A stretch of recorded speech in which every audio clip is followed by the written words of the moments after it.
Chairman সাহেব, শুনলাম বলো কার্ড হয়েছে। আমরা তো গরিব মানুষ, আমাকে একটা কার্ড দেন তাহলে।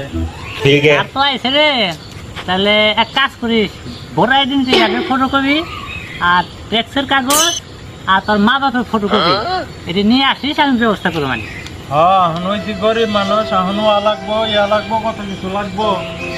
এবার লাগবো, ওবার লাগবো, আবার যাইস ভোট চাইবে, আমিও কমান কাগজপাতি লাগবো। তুই কিছু করবি না? ওরে যে কথা কইছেন আমার হয়ে গেছে, আমার আর কিছু লাগবো না, বুঝলেন নাই? A few moments later. Chairman সাহেব, আপনি তেলা ফেলা করে 10টা করে 20 টাকা দুজনে দিলেন, তাহলে গরিব মানুষ এই ছাড়াটা দিলেন না কে? এত কিছু লাগবে করলেন। কার তুই বুঝবি না, চেয়ারম্যান তো আমি, কার তো ফুরে গেছে, চেলা ফেলা করে দিয়ে তো শেষ হয়ে গেছে। এখন নগর হলে কাগজপাতি দিয়ে একটু হয়রানি করলাম। शाबाश बेटा।